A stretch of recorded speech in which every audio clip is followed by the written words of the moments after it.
बिस्मिल्लाहिर्रहमानिर्रहीम। अस्सलाम वालेकुम। My name is Arsan Iqbal. Math expert channel पे आप सबको खुशामदीद कहता हूँ। अगर आपने अभी तक मेरा चैनल सब्सक्राइब नहीं किया तो इसे सब्सक्राइब कर दें ताकि आपके पास बाकी लेक्चर्स की वीडियोस के नोटिफिकेशन भी पहुँच सकें। तो आते हैं हम अपने लेक्चर की तरफ। और रिंग थ्योरी में आज हमने बहुत ही इंपॉर्टेंट टॉपिक पढ़ना है। आज मैं उसकी डेफिनेशन, एग्जांपल्स और साथ उससे उससे रिलेटेड एक बहुत ही इंपॉर्टेंट थ्योरम भी करवाऊंगा। आपने आइडियल तो पढ़ा है, तो आगे आइडियल की हमने डिफरेंट टाइप्स भी पढ़ी हैं। तो आज हमने आइडियल की एक इंपॉर्टेंट टाइप्स को डिस्कस करना है इस लेक्चर में, वो है मैक्सिमल आइडियल। अब मैक्सिमल आइडियल क्या होता है? इसके नाम से ही जाहिर है कि जो मैक्सिमम होता है हमारे पास वो मैक्सिमल आइडियल होता है। जैसा कि वो कहता है, let I be an ideal of a ring R, then I is said to be maximal ideal if I is not equal to R. मतलब कि एक तो वो रिंग के इक्वल नहीं होना चाहिए। दूसरे नंबर पे आगे वो क्या कहता है, if J is an ideal of R such that I contain to J contain to R. अब यहां पे देखें दो आइडियल आ गए, एक आई एक जे। वो कहता है कि पहली कंडीशन ये है कि जिसको हमने मैक्सिमल आइडियल कहना है वो आर के इक्वल नहीं हो सकता, यानी कि रिंग के इक्वल नहीं होगा। दूसरे नंबर पे वो कहता है कि हमारे पास, अगर इसकी डेफिनेशन आपको वैसे समझाऊं तो रिंग और उस आइडियल के बीच अगर कोई और आइडियल एग्जिस्ट ना करे, यानी कि कोई और आइडियल ना आए, तो हम उस आइडियल को मैक्सिमल आइडियल कहते हैं। अब यहाँ पे उसने जे लिख दिया जबकि जे को नहीं आना चाहिए था। अब वो आगे एक और कंडीशन बताता है कि या तो जे किसके इक्वल हो जाएगा, आई के इक्वल, या जे किसके इक्वल हो जाएगा, आर के इक्वल। तो हम आई को मैक्सिमल आइडियल कहेंगे। मतलब कि जे इज इक्वल टू आर और आई इज इक्वल टू जे। या तो वो आई के इक्वल हो जाएगा या वो जे के इक्वल हो जाएगा, तो हम आई को मैक्सिमल आइडियल कहेंगे। यानी कि रिंग और आई के बिटवीन कोई भी आइडियल एग्जिस्ट नहीं कर सकता। और दूसरे नंबर पे हमारे पास आई जो है वो आर के इक्वल भी नहीं हो सकता। हम जानते हैं कि रिंग के एक से ज्यादा आइडियल हो सकते हैं, इसी तरह किसी भी रिंग के एक से ज्यादा मैक्सिमल आइडियल भी हो सकते हैं। अब एग्जांपल देखें, मैंने सेट ऑफ इंटीजर लिया। अब सेट ऑफ इंटीजर का एक मैक्सिमल आइडियल होता है जो किससे जनरेट होता है, टू से। इवन नंबर वाला जो होता है, 0 plus minus 2 plus minus 4 so on, जितने भी इवन नंबर आते हैं। ये कहता है कि मैक्सिमल आइडियल है किसका, जी का, क्योंकि इसके और जी के बिटवीन और कोई भी आइडियल एग्जिस्ट नहीं करता और ना ही ये जी के इक्वल है। उसके बाद वो आगे कहता है कि थ्री से जो जनरेट होते हैं हमारे पास एलिमेंट्स, जैसे 0 3 6 9, ये हमारे पास ये भी मैक्सिमल आइडियल होता है जी का। इसके और जी के बिटवीन भी कोई भी आइडियल एग्जिस्ट नहीं करता। तो हमारे पास ये तो दो इसकी एग्जांपल आ गई कि हमारे पास देखें इस सेट ऑफ इंटीजर के दो मैक्सिमल आइडियल हो गए। अब मैंने 4 से जनरेट किया एक, 0 plus minus 4 plus minus 8 plus minus 12। ये आइडियल तो है जी का, लेकिन ये मैक्सिमल आइडियल नहीं है। क्यों मैक्सिमल आइडियल नहीं है? क्योंकि इसके और जी के बिटवीन एक 2 से जनरेट होने वाला आइडियल भी आ रहा है। मतलब कि 4 वाला जो आइडियल है ये किस में कंटेन कर रहा है, 2 वाले में। मतलब कि 4 वाले के जितने भी एलिमेंट्स हैं ये 2 वाले में होंगे। तो आपके पास जो 4 से जनरेट हो रहा है वो वाला आइडियल और जी के बिटवीन एक ये वाला आइडियल आ गया, तो हम 4 वाले आइडियल को कभी भी मैक्सिमल आइडियल नहीं कहेंगे। तो ये थी इसकी डेफिनेशन और इसकी एग्जांपल्स। अब इससे रिलेटेड एक थ्योरम है, बहुत ही इंपॉर्टेंट थ्योरम, ये अक्सर पेपर में आ जाता है। ये सिर्फ इसी डेफिनेशन यानी कि इसी आपको एग्जांपल्स की बेस पे मैं ये थ्योरम आपको समझा दूंगा। अब वो कहता है कि इन अ रिंग ऑफ इंटीजर जी, मतलब आपके पास जो एज अ रिंग आर हम ले रहे थे वो कहता है सेट ऑफ इंटीजर है। वो आगे कहता है द आइडियल एन, यहाँ पे N where N greater than 1, वो आपके पास 1 नहीं हो सकता। तो वो ग्रेटर देन 1 यानी कि उसमें जितने भी एलिमेंट्स होंगे वो 1 तो नहीं हो सकते, आइडेंटिटी नहीं होंगे, आइडेंटिटी से अबव जिनके दूसरे एलिमेंट होंगे। वो कहता है is maximal if and only if N is prime. अब एक दफा हम n को मैक्सिमल आइडियल लेके चलेंगे, जो n आइडियल दिया हुआ है इसको z का, तो हम क्या प्रूव करेंगे कि n इज प्राइम। एक दफा n को प्राइम लेके चलेंगे और हम इस आइडियल को मैक्सिमल प्रूव करेंगे। मैं सपोज करता हूं कि suppose that ideal n is maximal, ये आपके पास मैक्सिमल है, ये हमने सपोज कर लिया। अब हमने क्या प्रूव करना है कि n आपके पास क्या है, प्राइम है। We have to show that n is prime. अब हमने n को प्राइम शो करना है, तो मैं यहाँ पे कंट्रेरी सपोज कर लेता हूं कि n प्राइम नहीं है। जो नंबर प्राइम होते हैं वो दो नंबर्स के मल्टीपल की फॉर्म में कभी भी नहीं लिखे जाते, और जो प्राइम नहीं होते उनको कंपोजिट नंबर बोला जाता है, और वो हमेशा दो नंबर्स के मल्टीपल की फॉर्म में लिखे जाते हैं, और वो दो नंबर प्राइम नंबर होते हैं। यानी कि एवरी कंपोजिट नंबर जो होता है आपके पास वो दो प्राइम नंबर के मल्टीपल की फॉर्म में लिखा जाता है। तो हम यहाँ पे कहेंगे suppose n is not prime then it is a composite number, so let n is equal to n1 n2।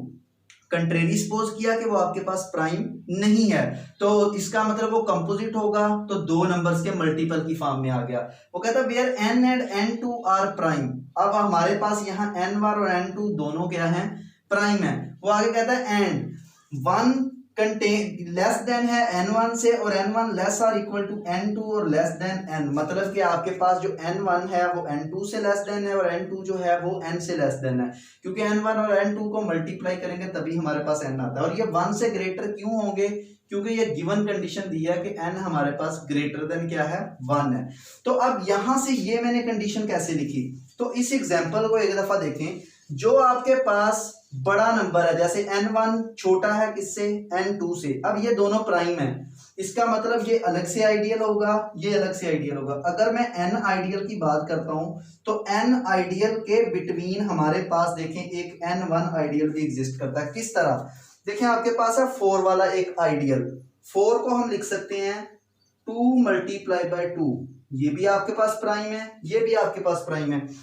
और अगर देखा जाए तो 4 वाला जो आइडियल है वो किस में कंटेन कर रहा है, 2 वाले आइडियल में। अगर मैं इसे n कहता हूं, इसे n1, इसे n2 कहता हूं, तो देखें हमारे पास जो 4 वाला आइडियल है वो किस में कंटेन कर रहा है, n1 वाले आइडियल में, ये मैंने आपको बताया। और n1 वाला आइडियल किस में कंटेन कर रहा है, z में, जो कि यहाँ पे सेम एज इट इज। इसी तरह दूसरा अगर कोई एलिमेंट वो भी 2 है, क्योंकि यहाँ पे लेस आर इक्वल की कंडीशन है, तो वो 2 हो, वो भी 2 हो सकता है। तो सेम उसी तरह ये लिख दिया कि n ideal contain two n2 ideal contain two z।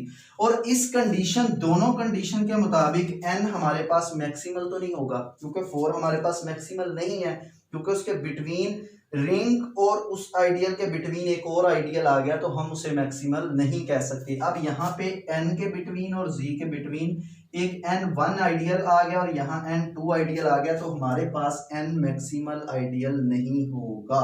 लेकिन हमने ऊपर सपोज किया था n हमारे पास क्या है, ये आइडियल n वाला मैक्सिमल आइडियल है, तो इस बात की हमारे पास कंट्राडिक्शन आ जाएगी। तो हम कहेंगे कि n जो है वो हमारे पास प्राइम नंबर होगा, कंपोजिट नंबर नहीं होगा। क्योंकि अगर हम कंपोजिट नंबर लेके चलते हैं तो हमारे पास जो n है वो मैक्सिमल ही नहीं रहता।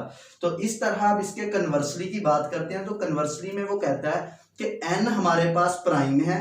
अब हम उल्ट उसके सपोज करेंगे कन्वर्स, n प्राइम है और हमने n वाले आइडियल को मैक्सिमल आइडियल प्रूव करना है।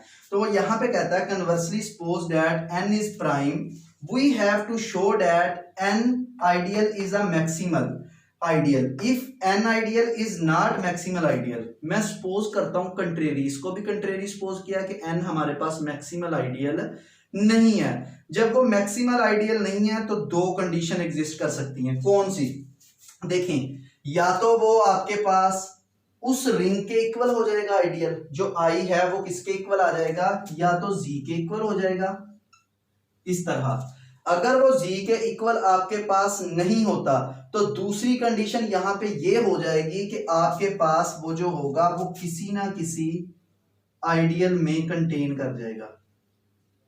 यहाँ पे m कह देता हूँ आइडियल। मतलब देखें, मैंने यहाँ पे दो कंडीशन लिखी थी कि या तो वो रिंग के इक्वल हो जाएगा जो आइडियल हमने यहाँ पे लिया था, मतलब यहाँ पे ये कंडीशन बनती है, ये भी आ सकती है कि i is not equal to r, या यहाँ पे आपके पास i is not contain to r। आपके पास ये भी दो कंडीशन मैक्सिमल आइडियल की, एक तो वो r के इक्वल नहीं होना चाहिए, दूसरे नंबर पे वो आपके पास सॉरी r नहीं, यहाँ पे j लिखना था कि कोई और आइडियल j उसमें कंटेन भी नहीं करना चाहिए। तो मैंने क्या कह दिया, जब हमने कहा कि वो हमारे पास मैक्सिमल है ही नहीं, तो मतलब कि वो r के इक्वल हो सकता है, जिसे हमने यहाँ पे उसने z दिया कि वो z के इक्वल भी आ सकता है, और वो एक और आइडियल लेंगे जिसको मैंने m का नाम दिया वो उसमें कंटेन भी कर सकता है, आप j भी लिख सकते हैं, आपकी अपनी मर्जी है, वो उसमें कंटेन भी करेगा, यानी कि ये दोनों कंडीशन उलट हो जाएंगी जब हम उसे मैक्सिमल नहीं कहेंगे। तो मैंने यहाँ पे यही लिखा कि if n is not maximal ideal then other n ideal जो है वो या तो आपके पास z के इक्वल हो जाएगा या आपके पास क्या होगा, किसी और आइडियल में कंटेन कर जाएगा। और यहाँ पे बताया for some ideal m of z, मतलब कि ये जो आपके पास m आइडियल है ये भी z का आइडियल है। वो यहाँ पे कहता है सिंस 1 बिलोंग्स टू z, अब आपके पास 1 कहां से बिलोंग करता है, सेट ऑफ इंटीजर से बिलोंग करता है, हम ये बात जानते हैं। जब 1 z से बिलोंग करता है तो 1 तो हमने कहा n से बिलोंग ही नहीं करता, क्योंकि n ग्रेटर देन क्या है हमारे पास 1 है, तो इसका मतलब हमारे पास जो n आइडियल है वो z के इक्वल नहीं हो सकता। इसमें 1 आ रहा है, इसमें 1 नहीं आ रहा, तो ये इक्वल कैसे हो सकते हैं। अब हमारे पास दूसरी पॉसिबिलिटी कि क्या n आइडियल m आइडियल में कंटेन करता है या नहीं करता, हमने तो कहा वो करता है कंटेन, तो देखें वो कहता है कि for the second possibility n ideal contain to m ideal, यहाँ इस कंडीशन के मुताबिक अगर वो n जो है m में कंटेन करता है, यहाँ पे देखें अगर 4 कंटेन कर रहा है 2 में, तो इस कंडीशन के मुताबिक 2 जो है वो डिवाइड करता है 4 को, यहाँ पे 2 जो है वो किसको डिवाइड करता है, 4 को डिवाइड करता है यहाँ पे। तो इस कंडीशन के मुताबिक जो m होगा वो किसको डिवाइड करेगा, n को डिवाइड करेगा, लेकिन n तो हमारे पास प्राइम नंबर है, प्राइम नंबर को या तो 1 डिवाइड करता है या इटसेल्फ डिवाइड करता है। इसका मतलब कि हमारे पास इस बात की भी ये कंट्राडिक्शन आ जाएगी, ये पॉसिबल ही नहीं कि m n को डिवाइड कर जाएगा, क्योंकि n हमने क्या सपोज किया कि वो आपके पास प्राइम नंबर है। तो हम यहाँ पे कहेंगे कि आपके पास जो n आइडियल है वो not contain to m ideal, then हमारे पास प्रूव हो जाएगा कि n ideal is a maximal ideal. मतलब जो चीजें प्रूव करनी थी वो हमने कंट्रेरी सपोज करके उलट लेके चले हैं, तो वो उनकी डेफिनेशन को सेटिस्फाई ही नहीं करती। तो इस एग्जाम्पल का यूज करते हुए मैंने ये आपको थ्योरम भी करवा दिया। तो ये था आज का लेक्चर, तो इंशाल्लाह हम अपने अगले लेक्चर में इससे नेक्स्ट थ्योरम भी करेंगे। तब तक के लिए अल्लाह हाफिज।